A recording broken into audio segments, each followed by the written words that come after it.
लेकिन अब ध्यान देना कि अगर मान लो डायरेक्ट मुझे ये निकालना पड़ जाए, यहाँ तो हमें एक एक करके हमने चीजें निकाली है, लेकिन अगर डायरेक्ट निकालना पड़ जाए तो क्या आप पहले अधिकतम अंक निकालेंगे, क्या उत्तीर्ण अंक निकालेंगे और उसके बाद फिर आप परसेंटेज, पासिंग परसेंटेज निकालेंगे? तो सवाल अगर आपसे डायरेक्ट ये पूछा है तो आप ये दो सवाल निकालने का मतलब है दो अलग क्वेश्चन कर रहे हो और उसके बाद ये निकालो तो 3 क्वेश्चनों का टाइम लगा रहे हो। अब इसे डायरेक्ट निकालने का तरीका भी है क्या? सर बिल्कुल है, समझते हैं। सभी प्यारे बच्चों को नमस्कार, आपका एक बार फिर से स्वागत है आपके ही अपने project Y online YouTube channel. और आज इस वीडियो में हम करेंगे भाई रेलवे ग्रुप डी के मैथ्स के परसेंटेज का कॉन्सेप्ट, बहुत बेहतरीन कॉन्सेप्ट। और वो कॉन्सेप्ट क्या है? फेल तथा पास के आधारित जो क्वेश्चन पूछे जाते हैं।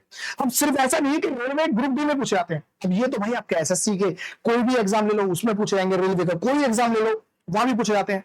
तो कॉन्सेप्ट तो सबके लिए कॉमन ही होता है। अब यहाँ पर क्वेश्चन हो सकता है रेलवे डी ग्रुप पे पूछे गए हों या सवाल सॉल्व कराए गए, तो इसलिए लिख दिया है। बाकी कॉन्सेप्ट हर एक वन डे एग्जाम में जरूर पूछा जाता है, तो अगर पूछा जाता है तो आपको आना भी चाहिए। तो चलो शुरुआत करते हैं। पहले बहुत छोटे छोटे लेवल के क्वेश्चन होंगे, उसके बाद वो सारी टाइप होंगी जो इस कॉन्सेप्ट से रिलेटेड आती है एग्जाम में, और वो आपको आनी चाहिए। और कॉन्सेप्ट इतना जबरदस्त हो जाएगा ना तो चुटकियों में आंसर निकालोगे। क्वेश्चन भले ही बड़े लगे देखने में, लेकिन आपका सॉल्यूशन बहुत छोटा होगा। ठीक है, तो सबसे पहले हम बहुत बेसिक से स्टार्ट करते हैं। और ये क्वेश्चन पूछा है 2018 में, ठीक है, ग्रुप डी में पूछा है। एक परीक्षा में उत्तीर्ण होने के लिए आवश्यक न्यूनतम अंकों का प्रतिशत 38 है। मतलब कि एक पेपर है उसमें 38% नंबर चाहिए पास होने के लिए। यदि अधिकतम अंक उसका जो पेपर है वो 750 का रहा हो तो किसी विद्यार्थी को परीक्षा उत्तीर्ण करने के लिए कितने अंकों की आवश्यकता होगी? अब ये तो बिल्कुल परसेंटेज का बेसिक क्वेश्चन हो गया। ऐसे मान लो कि 750 को 38% निकालने के लिए बोल रहा है, ठीक है, तो 750 को 38%, सर 38% हमने सीखा, देखो 38% कैसे निकाल सकते हैं? सर मैं निकाल सकता हूँ सर 40% और उसमें से माइनस कर दूंगा 2%, ऐसा कर सकता हूँ क्या? सर ठीक है जी।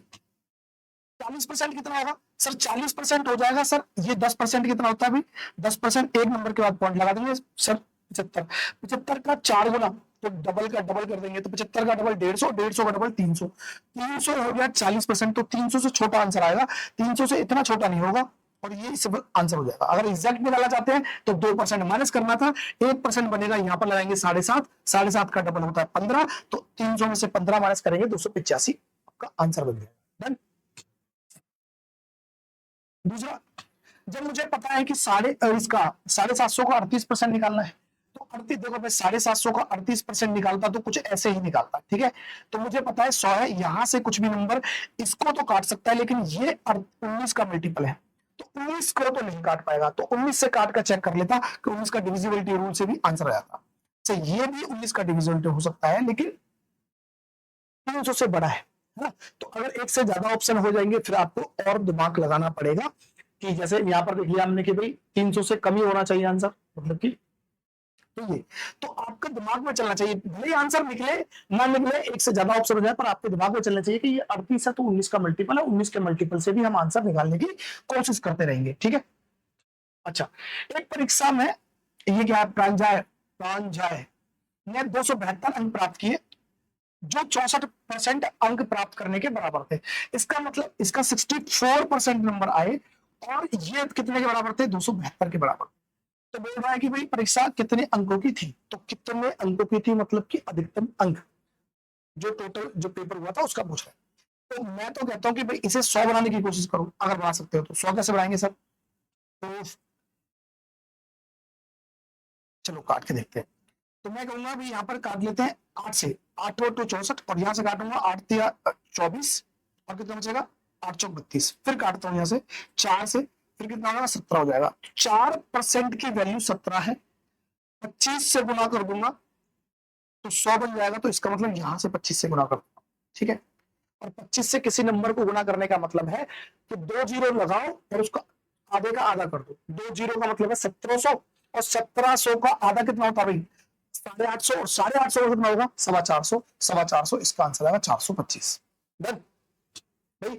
25 से किसी नंबर को गुना करना है, मान लो 4 को 25 से गुना करना है, या किसी को भी करना है, मतलब 14 को 25 से गुना करना है, तो आप क्या करोगे? सिंपल सा कि इसके आगे 2 जीरो लगा दो, 1400 हो गया। अब इसका आधे का आधा, 1400 का आधा 700 होता है, 700 का आधा 350 होता है, तो यही हो गया हमारे पास 25 को गुना। ऐसे नया करा 1700, 1700 को आधा कितना होगा 850, 850 का मतलब 450 आंसर हो गया। ठीक है भाई। कक्षा 10 के छात्रों के लिए एक परीक्षा आयोजित की गई।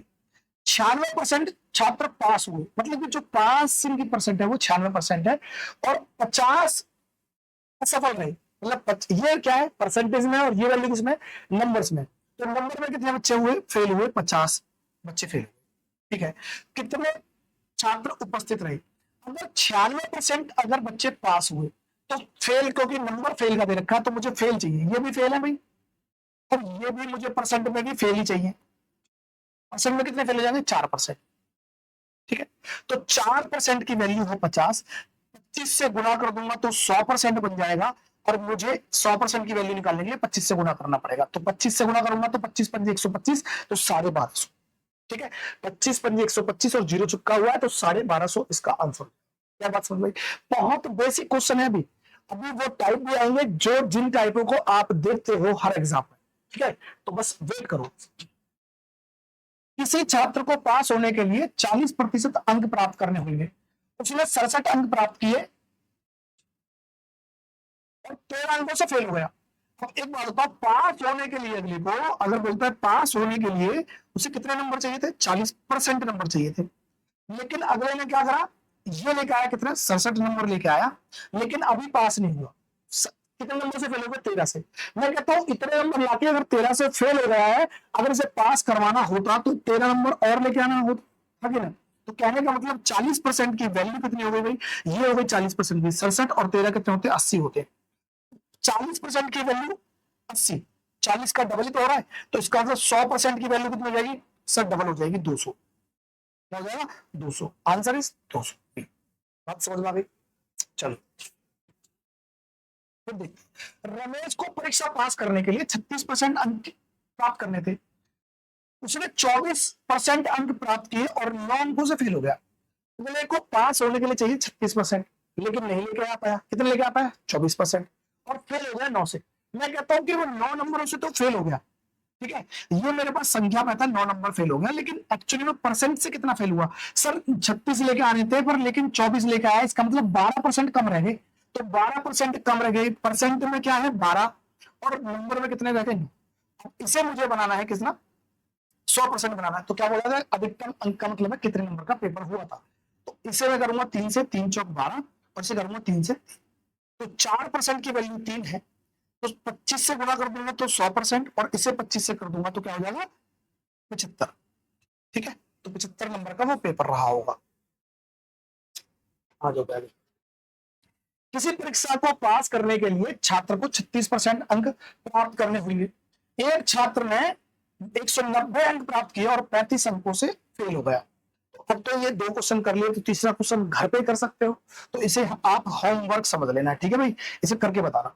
और इसी टाइम पे करने के बाद ऑप्शन में जरूर, मतलब कि आप कमेंट में जाओगे ना तो आंसर डालना, इसका क्या है आंसर। ठीक है, चलो यहाँ पर क्या है, यहाँ पर भी सेम है। किसी परीक्षा में छात्र को पास होने के लिए 45% अंक प्राप्त करने होंगे। उसने 50 अंक प्राप्त किए और 4 अंकों से फेल हो गया। तो 45% की वैल्यू है 50 और 4, कितना हो गया 54। तो 45 की वैल्यू 54, और बाकी आपको निकालना है। तो ये भी आप करके देखना, कोई दिक्कत नहीं है, सेम ही चीज है। जब एक छात्र, अच्छा यहाँ पर आपके, यहाँ पर वो टाइप है, इस टाइप को बहुत बारीकी से समझिएगा। इसमें 3 तरह के क्वेश्चन पूछे जाते हैं। ठीक है, अधिकतम अंक मतलब पेपर कितने नंबर का था, उत्तीर्ण अंक मतलब कि पास होने के लिए कितने नंबर चाहिए थे, या फिर हम कहेंगे कि उत्तीर्ण की परसेंटेज, पासिंग जो परसेंटेज है वो कितनी होनी चाहिए। 3 तरह के अंक, और ये बहुत ज्यादा पूछे जाने वाला मतलब टाइप है। तो इसको आराम से, इसके एक 2 से 3 तरीके सीखेंगे, जो आपको बेहतर लगे वो तरीके से सॉल्व कीजिएगा। ठीक है, पहले समझते हैं इसके पीछे कॉन्सेप्ट, पहले क्वेश्चन को समझते हैं। सबसे पहले तो जब एक छात्र 30% अंक प्राप्त करता है, वह 5 अंकों से फेल हो जाता है। मतलब कि एक बच्चा 30% अंक लेता है और वो 5 अंकों से फेल हो जाता है, पास नहीं हुआ। ठीक है, लेकिन जब वह 40% अंक प्राप्त करता है तो उसे उत्तीर्णांक, मतलब कि जो पास होने के लिए नंबर चाहिए था ना, उससे 10 अंक अधिक मिलता है। तो यहां पर एक बार 30% नंबर लेता है तो वो कितने नंबर से, 5 नंबर से फेल हो जाता है। एक बार जब वो 40% नंबर लेता है तो पास होने के लिए जो मिनिमम नंबर चाहिए थे उससे 10 अंक फालतू ले आता है। ये है क्वेश्चन। उसके बाद ये 3 कंडीशनों पे आपसे क्वेश्चन आंसर पूछे जाएंगे। ठीक, तो समझते हैं। मान लो अपनी मर्जी से, देखो मैं पहले कॉन्सेप्ट समझा रहा हूं। उसके बाद आपको कहीं भी दिक्कत नहीं आएगी सवाल में। और उसके बाद सर हम देखेंगे 2 से 3 सेकंड के अंदर सवाल भी आंसर आ जाएगा इसका। पहले कॉन्सेप्ट को समझो, उसके बाद लास्ट में जब सवाल का अंत करोगे ना, उसके बाद समझाऊंगा कि ये वाला तरीका यहाँ यूज करना, ये वाला तरीका यहाँ यूज करना। पहले समझ लो। मैं कहता हूं चलो ऐसी कंडीशन में एक अपनी मर्जी से अज्यूम कर लो कोई नंबर है कि पासिंग नंबर ये है, कोई भी नंबर जो तुम्हारे मन में है, 100, 50, 30, 20, जो आपको अच्छा लगे। ये जो नंबर है ना 5 और 10, इनसे थोड़ा सा बड़ा हो बस। जैसे मान लो मैंने कहा है कि 100 नंबर ले लिए, कि 100 नंबर पास होने के लिए चाहिए थे, या आप कहोगे सर 100 नंबर ले लो, सर 50 नंबर ले लो, चलो ठीक है। आप कहोगे सर 30 नंबर ले लो, चलो 30 नंबर ले लेते, कोई फर्क नहीं पड़ता। ये पास होने के लिए नंबर चाहिए थे, मान लो पास होने के लिए कम से कम इतने नंबर चाहिए, ठीक है, पास होने के लिए कितने नंबर चाहिए थे। अब ये जो बच्चा है, पहला बच्चा पहली बार जो करता है वो 30% नंबर लेता है। मैंने कहा चलो 30% नंबर ले लिए एक बच्चे ने, और उसको वो क्या हुआ, 5 नंबरों से फेल हो गया। अगर 30 नंबर पास होने के लिए चाहिए थे, 5 नंबरों से फेल हो गया, तो नंबर कितने लेके आया होगा, सिर्फ 25 नंबर लाया होगा। ठीक है भाई, कोई दिक्कत नहीं, चलो ठीक है। तो दोबारा कोशिश की तो उसने दोबारा में क्या करा, उसने 40% नंबर लेके आया, सर 40% नंबर लेके आया। इस बार क्या करता है वो जो पास होने के वाले नंबर है उनसे 10 नंबर फालतू लाया। पास होने के माने कितने माने सर, 30 माने, 30 से 10 फालतू लाया, तो उसका मतलब 40 नंबर लाया है। ठीक है, अगर मैं इन दोनों स्थितियों में, अगर ये पहली स्थिति और दूसरी स्थिति में अगर कंपेयर कराऊं, मैं कह सकता हूं सर परसेंटेज पहले 30 लाया था, 40 लाया, दोनों के बीच में कितना फर्क है परसेंटेज की नजर से, तो सर 10% का फर्क है। और नंबर की अगर मैं देखता हूँ, ये सर 25 नंबर लाया था, 40 नंबर लाया था, तो कितना फर्क है सर, सर 15 नंबर का फर्क है। तो मैं कह सकता हूं सर 10% की वैल्यू कितनी है, 15 है। 100% करने के लिए एक जीरो लगाएंगे, इधर जीरो लगा देंगे, तो ये आ जाएगा मैक्सिमम। ये बात समझ में। सर यहां पर अगर हम कुछ और करते तो क्या तब भी फर्क पड़ता, बिल्कुल चेक कर लेते हैं। मैं इसकी जगह 40 मान लेता पास होने के लिए, तो क्या होता सर, 5 नंबरों से फेल हुआ था तो 35 नंबर आए होते, और यहाँ 10 नंबर फालतू लाया तो 50 नंबर लाया होता। इस पर कोई फर्क नहीं पड़ेगा, 35 और 50 का अंतर भी कितना, 15 ही बनेगा। आप इसे 1 लाख मान लोगे तब भी कोई फर्क नहीं पड़ेगा, आप इसे 10 मान लोगे ना तब भी कोई फर्क नहीं पड़ेगा, तो आएगा जितना आना चाहिए। ठीक है, चलो दूसरी बात, यहां से ये टोटल मार्क्स निकल गए। जब मुझे पता है अधिकतम नंबर निकल गए 150, तो अब मैं बाकी चीजें निकाल सकता हूं उससे। जैसे मैं कहूंगा ये 30% नंबर था, इसका 30% ले लूंगा, और 30% देने से पास थोड़ी हुआ था, उसमें 5 नंबर और जोड़ दूंगा, तो जितना 30% कितना होगा, 45। 45 में फेल हो गया था 5 नंबरों से, तो 5 नंबर जोड़ दूंगा, ये निकल जाएगा। इसका परसेंट निकालूंगा, लेकिन अभी रुक जाओ, ऐसा तो निकाल सकते हैं, रुक जाओ मैं तरीका बताऊंगा अभी। इसको चीज को समझते हैं, ये चीज को। अब दूसरा मैं केस कह सकता हूं कि चलो एक बार ऐसा करते हैं कि एक बच्चे को 30% अंक लिए और वो फेल हो गया 5 अंकों से। मैं कहता हूं उस बच्चे को पास करवा देते हैं। कैसे करवा देते हैं कि सर 30% एक बच्चे ने नंबर लिए, वो फेल हो जाता है, लेकिन अगर गलती से उसे 5 नंबर अधिक मिल जाते ना, उसे जितने नंबर से फेल होता इतने नंबर और मिल जाए तो पास हो जाएगा। क्या ये पास हो गया? आप कहोगे सर बिल्कुल पास हो गया। दूसरे केस में देखें, जब वो 40% नंबर लाता है ना सर, 40% नंबर लाता है, तो क्या होगा, वो पास होने से 10 नंबर फालतू ले आता है। तो इसमें पास तो हो गया, लेकिन 10 नंबर फालतू लिया है। अगर मैं 10 नंबर हटा देता हूं, अभी भी सिर्फ पास ही होगा, सिर्फ पास ही होगा। यहां भी सिर्फ पास था और यहां भी सिर्फ पास था, मतलब जितने पास होने के नंबर चाहिए थे एग्जैक्ट उतने नंबर आए यहाँ पर भी और इस केस में भी। तो इन दोनों को मैं बराबर लिख सकता हूँ, क्योंकि सिर्फ पास हो पा रहा है, ना कम ना ज्यादा, सिर्फ पास हो पा रहा है, ना कम ना ज्यादा। क्योंकि 40% नंबर लाने से 10 नंबर एक्स्ट्रा लिया था, मैंने 10 नंबर खत्म कर दूंगा उसमें से, तो बिल्कुल पास हो पाएगा। ये दोनों नंबर बराबर है। अब यहाँ मैं परसेंट वैसे इक्वेशन की तरह सोचो कि 30 है और ये 40 है, परसेंट में देखूंगा तो 10%, और इधर लेके आऊं या इधर लेके आऊं तो बराबरी हो जाएगा। कितना, 5 में जुड़ जाएगा 10, तो 15 हो जाएगा। तब भी ये 10% की वैल्यू 15 हुई। अकेला ऐसे कर सकते हैं। चलो ठीक है, बात समझ रहा, जैसे मैं अगर जब मुझे इतना पता चल गया है कि सर ये परसेंटेज में कोई फर्क नहीं पड़ेगा, एक 40 था 30 था, तो आज के बाद अगर ऐसा क्वेश्चन देखे तो पहला काम क्या होगा, इन परसेंटेज का अंतर निकाल लो। 40% में से 30% जाएगा तो 10%। ठीक है, बात समझ में आ गई। पहला, दूसरा काम क्या होगा कि अब आपको ये चेक करना है कि ये क्या हुआ, फेल हुआ है, और ये क्या है, पास होने से ज्यादा है। अगर ये फेल पास होने से ज्यादा है, एक फेल हो जाता है और एक पास होने से ज्यादा लेकर आता है, अब इन दोनों को जोड़ दो। क्या करोगे? जोड़ दो। कितना होगा? 15। तब मैंने क्या बोला है कि ये मैं कह रहा हूं, अगर एक बार फेल और एक बार पास हो रहा है तो हम जोड़ देंगे। क्या करेंगे? जोड़ देंगे दोनों नंबर। और फिर सेम पास फेल की बात करेंगे तब भी एक ही बात है, पास या फेल की बात करेगा तब भी हम ये कहेंगे जोड़ देंगे। लेकिन कभी कभी ऐसा भी तो हो सकता है कि दोनों जगह फेल आ जाए, कि पहले भी फेल हो रहा था दूसरी बार भी फेल हो रहा है, और या फिर ऐसा दोनों जगह पास आ जाए कि दोनों बार पास हो रहा है, कुछ कुछ नंबर हो रहा है। इसके समय क्या करेंगे? माइनस कर देंगे। ये रटने से अच्छा है, देखो या तो समझ लो, एक जैसे होंगे दोनों बार तो माइनस करना, अलग अलग होंगे तो प्लस कर देना।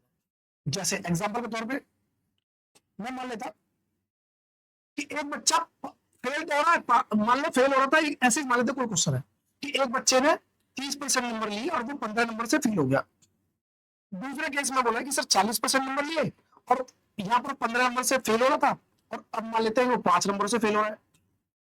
तो हम क्या करते? तो हम देखते भाई अंतर 10% का है और इनमें डिफरेंस करते। क्यों करते हैं? क्यों समझो। मैं कहता कि चलो मैंने मान लिया 20 नंबर का पेपर, 20 नंबर पास होने के लिए चाहिए थे, तो 20 नंबर चाहिए था। अगर पहला बच्चा 15 नंबर से फेल हो रहा तो उसका मतलब उसके 5 नंबर आए होंगे। अब दूसरा बच्चा भी फेल हो रहा है लेकिन 5 नंबर से फेल हो रहा है तो इसका मतलब 15 नंबर आए होंगे। दोनों में फर्क देखो, एक के 5 नंबर थे, एक के 15 नंबर थे, कुल मिलाकर कितना नंबर का फर्क है? 10 नंबर का। और यहां पर भी हमें माइनस करना है, इसलिए 10 नंबर बनेगा। समझ में आई? अगर मैं फेल की जगह पास बोल देता कि एक बच्चा पास होने से मान लेते हैं 25 नंबर ज्यादा लेकर आया और दूसरा बच्चा पास होने से मान लेते 40 नंबर ज्यादा लेकर आया, तो क्या होता? मैं फिर मानता, मैंने मान लिया चलो 50 नंबर का पेपर होगा जिसमें मतलब 50 नंबर में से 50 नंबर पेपर में पास होने के लिए नंबर चाहिए थे। तो अगर ये पास होने से 25 नंबर ज्यादा लेकर आया तो 50 से 25 ज्यादा लेकर आएगा तो 75 नंबर लेकर आया होगा। और ये पास होने से 40 नंबर ज्यादा लेकर आया होगा तो 90 नंबर लेकर आया होगा। अब भी देखेंगे तो कितना फर्क हो जाएगा सर? 15। और यहां पर भी हमें 15 का करना पड़ेगा। तो क्या ये बात समझ में आई? Fail fail fail pass pass fail या पास पास। अगर कॉन्सेप्ट समझ में आता है तो इसमें कोई भी दिक्कत नहीं आएगी। तो आज के बाद अगर आपको परसेंटेज दिखाई दे तो हमेशा डिफरेंस होगा, और यहाँ फेल पास होगा तो जोड़ना है, और पास पास या फेल फेल होगा तो घटाना। 10% की वैल्यू पर और 100% की वैल्यू 150 अधिकतम अंक। क्या ये बात समझ में आ गई? अगर ये बात समझ में आ गई तो उत्तीर्णांक, ठीक है, उत्तीर्णांक का मतलब है कि भाई कितने नंबर पास चाहिए। तो 150 नंबर का पेपर है, 30% या 30% से निकाल सकते हैं, 40% से निकाल सकते हैं। अगर 30% से निकाल सकते हैं, ठीक है, तो इसका 30% होगा 45, और ये 45 नंबर लाने पर फेल होगा तो 5 नंबर, तो 5 नंबर और दे देंगे तो क्या बन जाएगा? ये 50 नंबर पे पासिंग मार्क्स हो जाएगा। लेकिन अगर मैं उत्तीर्णांक की बात करूं तो उत्तीर्णांक का भी देखो यहाँ पर परसेंट की उत्तीर्ण पास होने की कितने परसेंट चाहिए? मिनिमम परसेंटेज ऑफ बोल सकते हैं पासिंग परसेंटेज। तो अब यहाँ पर हम देखो क्या करेंगे कि 150 नंबर का पेपर था, मतलब 150 नंबर का टोटल पेपर था, पास होने के लिए कितने चाहिए थे भाई? अभी देखा हमने 50 अंक चाहिए थे, तो 50 बाई 150 कर देंगे तो ये हो जाएगा 1/3, और इसको बोलते हैं 33 सही 1/3%। ठीक है, लेकिन अब ध्यान देना कि अगर मान लो डायरेक्ट ही मुझे ये निकालना पड़ जाए, यहाँ तो हमें एक एक करके हमने चीजें निकाली है, लेकिन अगर डायरेक्ट निकालना पड़ जाए तो क्या आप पहले अधिकतम अंक निकालेंगे, क्या उत्तीर्ण अंक निकालेंगे, और उसके बाद फिर आप परसेंटेज पासिंग परसेंटेज निकालेंगे? तो सवाल अगर आपसे डायरेक्ट ये पूछा है, आप ये दो सवाल निकालने का मतलब है दो अलग क्वेश्चन कर रहे हो और उसके बाद ये निकाल रहे हो, तो 3 क्वेश्चनों का टाइम लगा रहे हो। अब इसे डायरेक्ट निकालने का तरीका भी है क्या? सर बिल्कुल है, समझते हैं। जैसे मान, आपको इतनी बात तो समझ में आ गई कि मैं कहता हूं ये 30% और 40% का डिफरेंस कितना आएगा। डायरेक्ट निकालने का तरीका बता रहा हूं, डायरेक्ट। जब पासिंग परसेंट पूछा हो, 30 और 40 के बीच का अंतर 10%। ठीक, अब ये 5 नंबरों से फेल हो रहा था और ये 10 नंबरों से पास हो रहा था, पास होने से 10 नंबर जाता था। इस परसेंट को इस रेशो में डिवाइड कर सकते हो क्या? सर रेशो में डिवाइड तो मैं इसे बना देते 1 और इसे बना देते 2, मैंने काट दिया। अब ये 3 में डिवाइड करना है, इन रेशो में 1:2 में डिवाइड करना है। अगर डिवाइड करोगे तो अगर 3 से डिवाइड करेंगे तो क्या आएगा? ये आ जाएगा भाई।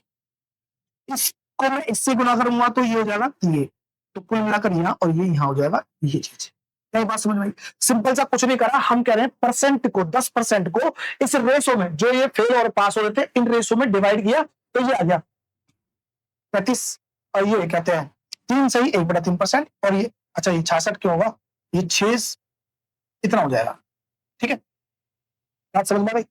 इतना रेशो है।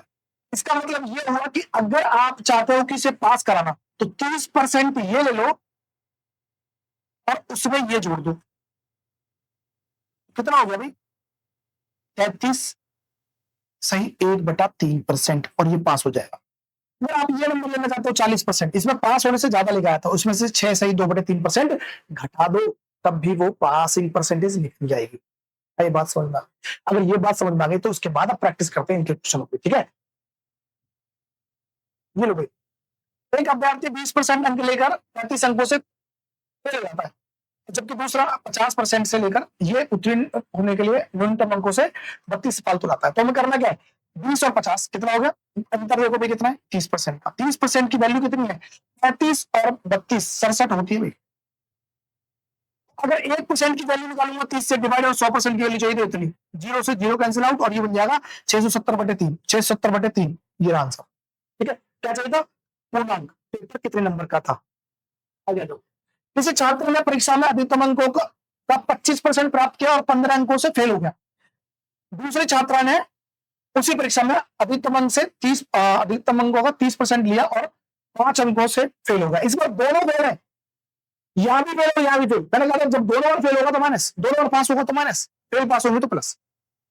25 और 30% का मतलब है 5% की वैल्यू दे रखी है, और यहाँ पर क्या 15 अंक, और यहाँ पर कितना था? ये 5 अंक से फेल, तो कितना आएगा? 10। तो 5% की वैल्यू 10, 5 का डबल हुआ तो 100% का भी डबल हो जाएगा भाई। कितना हो जाएगा? 200 हो जाएगा, और सवाल का आंसर आ जाएगा 200। ठीक है, चल आगे देखते हैं। एक छात्र ने 32% अंक प्राप्त किए और 6 अंकों से वो फेल हो गया। दूसरे ने 36% अंक प्राप्त किए और वो 2 अंकों से पास हो गया। पास और फेल है, 6 और 2 8। अच्छा, उतना अंक पूछे, ठीक है, कोई दिक्कत नहीं। 6 और 2 कितना हो गए? 8 हो गए, और यह 4% की वैल्यू कितने? 32 में से 36 में से 32 जाएगा 4%, तो 4% की वैल्यू 8। और मैं कहूं तो यहाँ पर 100% की वैल्यू कितनी हो जाती सर? जब 4 का डबल हुआ है, 100 का डबल 200, और 200 नंबर का पेपर था। पास होने के लिए अंक कितने चाहिए? अंक निकालने के लिए क्या करेंगे भाई? या तो मैं 32% ले लूं और उसमें 6 जोड़ दूं, अंक निकल जाएंगे, या फिर मैं डायरेक्ट, देखो डायरेक्ट निकालने का तरीका अभी हमने समझाता कि चलो मैं मान लेता हूं, ये जब मेरे से पूरा पासिंग ये मार्क्स से नहीं पूछे, है ना, ये क्या बोलते हैं, टोटल अंक नहीं पूछे, तो मैं टोटल नंबर क्यों निकालूं? कितने नंबर का पेपर था? मैं ऐसा भी कर सकता हूं कि चलो मैं डायरेक्ट अगर निकालना चाहता हूं पासिंग परसेंटेज, तो कैसे निकालने का तरीका बताया था कि सर 4% तो ये अंतर तो है ही है। अगर मैं इसकी बात करता हूँ 6 की, और इसकी बात करता हूँ कहा ये 2 की, इस परसेंटेज को इसमें डिवाइड कर सकता हूँ सर, एक यहाँ पर 1 और यहाँ पर 3, तो 3:1 में रेशो में अगर मैं डिवाइड करूंगा तो सर ये तो 4 से डिवाइड होगा, तो इसका मतलब ये 3% ही बन जाएगा, और ये 1% बन जाएगा। इसका मतलब पहले बच्चे को 32% लाने के बाद 3% और लाने थे जब पास हो जाता, कुल मिलाकर 35%, क्या 35% पे मैं पास हो जाता। मैं कह रहा हूँ ये 4% की वैल्यू 8 थी, 2 गुना था, तो 35% की डायरेक्ट निकालूंगा तो कितना? 2 गुना हो जाएगा, और यही मेरे सवाल का आंसर हो जाएगा। आपकी मर्जी है, आप जैसे चाहे तो टोटल मार्क्स निकाल के वैसे कर सकते हो, चाहे परसेंटेज डायरेक्ट निकालकर आप ऐसे कर सकते हो। कुल मिलाकर सवाल को सॉल्व करना है और कम टाइम में करना है। आ जाओ। एक छात्र ने परीक्षा में अधिकतम अंकों का 27% प्राप्त किया, 27 अंकों से फेल हो गया। दूसरे ने 30%, तो मैं कुल मिलाकर 27 और 30 का 3% तो लगा लूंगा ही। उसके बाद क्या बोल रहा हूँ, यह 15 अंकों से फेल होगा, दोनों तरफ फेल हो रहा है, यहाँ भी फेल यहाँ भी फेल। तो 15 में 27 में से 15 जाएगा, कितना होगा भाई? 27 में से 15 तो 12, तो 3 का 12, 4 गुना हो रहा है, 4 गुना हो रहा है भाई, है ना। अच्छा, पूछा क्या है? तो अधिकतम अंक पूछे, अधिकतम अंक का मतलब है टोटल, तो 100% की जगह कितना हो जाता सर? 4 गुना सर 400। सवाल का आंसर डी। ठीक है, चल आ जाओ, फिर देखते हैं। 20% और 50% का मुझे सर पता चल गया सर, 30% आना चाहिए। ठीक है, अंतर 11 अंकों से अनुत्तीर्ण हो गया, और क्या है भाई? उत्तराखंड से 4 ज्यादा लिया है, तो 11 4 15 हो। 15 हुए, ठीक है। उत्तरीण अंक पूछा है, पास होने के लिए नंबर कितने चाहिए।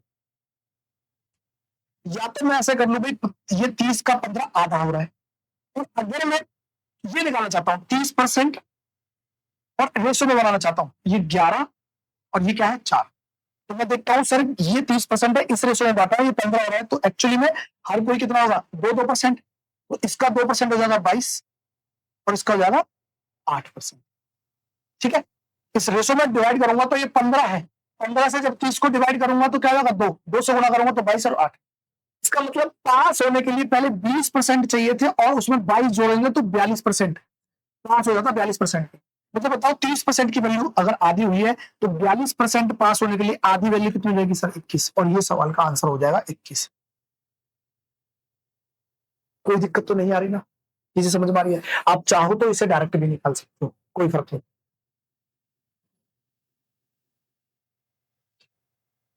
यदि कोई छात्र 36% अंक प्राप्त करता है और वो 32 अंकों से फेल हो जाता है, दूसरे बार में 48 अंक, तो कितना हुआ 12% हुआ, 12% हुआ और वो अंक प्राप्त करता है, वह 64 अंकों से पास हो जाता है, मतलब फालतू जाता है। तो 32 और 64 कितना होगा भाई, ये 6 और 3 9 तो 96। तो बेटा उत्तीर्ण प्रतिशत बताना है इस बार, क्या हुआ। अगर परसेंटेज बताना है तो मैं डायरेक्ट नहीं लिखूंगा, मैं लिख दूंगा क्या, कैसे लिख दूंगा 32 और 64। यहाँ डायरेक्ट परसेंटेज पूछे, इस रेशो में बांटना है मुझे, तो क्या करूं मैं इसे काट दूं, किसे काटूं 16, ये होगा 8 से 8 चौक 32 और 8 64, तो इस 12 को इसमें काटूंगा 8 4 12, तो इसका मतलब ये 4% ही है और ये 8% ही है। अगर ये 4% है तो उसका मतलब पहले ये था 36% लेके आना चाहिए था, और 36 में 4% की कमी रहेगी थी, 4 और छोड़ देंगे। 36 प्लस 4 कितना हो जाएगा भाई सर, 36 प्लस 4 होता है 40, और सवाल का आंसर भी 40% खीरा से। तो डायरेक्ट लिख के बता रहा हूँ, ये ऑरली भी हो सकता है, लिख के तो इसलिए समझा रहा हूँ ना क्योंकि आप पहली बार समझ रहे हैं, तो अगर एक बार चीज आ गई प्रैक्टिस में आ गई तो फिर आप आराम से कर पाओ। ये लो भाई, ये अलग से टाइप आ गया, तो एक ही टाइप के इतने सारे क्वेश्चन कर लिए, तो अब आपको कंफर्टेबल फील होगा और पेपर के जितने क्वेश्चन है ना वो करके देखना। ये दूसरी टाइप आ जाती है। इसमें क्या है, दो छात्रों ने परीक्षा दी, उनमें से एक छात्र, एक ने दूसरे से 12 अंक अधिक प्राप्त किए, मतलब 12 अंक अधिक प्राप्त किए। अगर ऐसा मामला आ जाए तो और बोल रहे दोनों के प्राप्त अंक, ये दोनों को दे रखे हैं छात्रों के, तो सबसे पहला काम क्या होगा, अगर एक ने 12 प्राप्त करे हैं, ज्यादा अंक डिफरेंस है, तो आप सब नंबर को डिफरेंस देखो, यहाँ पर कितना 12, यहाँ कितना सर 12, यहाँ कितना सर 12, यहाँ कितना 12, इसमें यहाँ पर मुझे कोई मदद नहीं मिली। और कई बार ऐसा होता है कि 12 एक में होता है, डायरेक्ट आंसर लग जाता है, बच्चे फिर भी सॉल्व कर रहे होते हैं, लेकिन तुम्हें नहीं, तुम्हारे दिमाग में सब चीज चलनी होनी चाहिए। फिर बोल रहा है कि चलो ठीक है, उसके अंक दोनों अंकों के योग से 60% थी, दोनों के, इसको 60% को मैं फ्रैक्शन में कन्वर्ट कर दूं सर, एक 20% का मतलब था 1/5, इसका मतलब 3 से गुना हो जाएगा तो ये 3/5 हो जाएगा। अब ये बोल रहा है दोनों अंकों के जोड़ के, इसका मतलब ये दोनों होगा a प्लस b, 5 होंगे, और उसमें से मैं मान लेता हूं a जो ज्यादा नंबर लेके आया था वो बच्चा a था, ठीक है, तो ये 3 होने चाहिए। समझ रहा मैं इससे डायरेक्ट भी ले जाऊंगा, तो मैं कहता हूं कि जब ये दोनों मिलकर 5 थे और इसके 3 था, तो अगर मैं ए और बी का रेशियो निकालूंगा तो अगर ये 3 है तो इसका कितना होना चाहिए, यहाँ भी 3 होगा एक ही जगह, तो बी की जगह कितना होना 2 होना चाहिए। क्या ये बात समझ में आ गई। अगर ये बात समझ में आई तो मैं अब इसको भी सॉल्व नहीं करूंगा, समझना कि अगर दोनों बच्चों के अंक जो भी आए थे उनके जोड़ का 60% अगर एक को मिला है, समझ 60% एक को मिला है, तो मैं कहता हूं अगर इसको 60% मिला है तो दूसरे वाले को 40% मिलना होगा। मैं ए और डायरेक्ट बी को निकाल दूंगा ऐसे, क्योंकि दोनों का जोड़ तो 100 ही आ गया ना, अगर दोनों का जोड़ 100 आ गया उसका 60% तो भी आ रहा है। अगर मैं इसे रेशो में कन्वर्ट करना चाहूं तो 60% की वैल्यू 3/5 थी, अगर एक के 3 आए हैं तो दूसरे वाले के 5 करने के लिए इसे 2 ही आना पड़ेगा। क्या मैं डायरेक्ट पे आ सकता हूं, अगर डायरेक्ट पे आ गया तो फिर ठीक। और यहां बोल रहा था 12 का अंतर है, यहां मैं कहता हूं इसे 3 अंक मिलेंगे, उसे 2 अंक मिलेंगे, अंतर कितना है सर, एक का है, एक की वैल्यू 12 है, इसका मतलब 12 3 36 और 12 दूनी 24। अब ये परसेंटेज का क्वेश्चन बन गया और 12 ये रहा मेरा ऑप्शन, ठीक है, कोई दिक्कत नहीं। चलो अगला क्वेश्चन, बिल्कुल सेम क्वेश्चन है, यहाँ लिखा है दो छात्र हैं रणबीर, अच्छा दोनों को एक जैसे ही दे दिया ना, ठीक है। परीक्षा दी रणबीर ने, मतलब कुल मिलाकर 6 अंक है अधिक है, और दोनों अंकों का योग जो है 56%। मैं कहूंगा 56 है ना, ठीक है, तो दूसरे का क्या होना चाहिए सर? दूसरे का सिर्फ 44 होना चाहिए, क्योंकि दोनों का जोड़ का योग है। अब मैं इसे काटता हूं तो क्या हो जाएगा भाई, यहां से काटता हूं, 4 एकम 4 और 4 चौक 16 और 4 एकम 4 11, ठीक है। यहाँ अंक कितना दे रखा है सर? 6 है। यहाँ कितना दे रखा है सर? 3 है। 3 की वैल्यू 6 दे रखी है, डबल है। इसका भी डबल हो जाएगा 28 और इसका भी डबल हो जाएगा 22। 28 और 22 देख लो भाई, 28 22 ही रहा ऑप्शन में खत्म। जैसे मुझे 7 पता चला या मुझे 56 पता चला, ये 56 है, तो इस 7 का मल्टीपल होगा, तो 7 से कटने वाला पहला पहला पहला कोई नंबर नहीं होता, तब भी मैं टिक मार देता पहली बार। तो ये कुछ क्वेश्चन थे जो आपके पास और फेल पर आधारित थे। उम्मीद करता हूँ चीजें आपको समझ में आएंगी। अगर समझ में आ जाए तो पुराने पेपर उठाओ, तो इनमें से और भी क्वेश्चन मिलते हैं, चाहे वो कोई भी लेवल का हो। ये ग्रुप डी का, ये मत मान लेना कि ग्रुप डी लिखा है तो ग्रुप डी के कॉन्सेप्ट तो सबके एक जैसे होते हैं ना भाई। वो चाहे सीजीएल एसएससी सीजीएल का हो, चाहे सीएचएसएल का हो, एमटीएस का हो, कोई और भी पेपर हो। तो मिलते हैं नेक्स्ट कॉन्सेप्ट में, नेक्स्ट वीडियो में। तब तक के लिए धन्यवाद।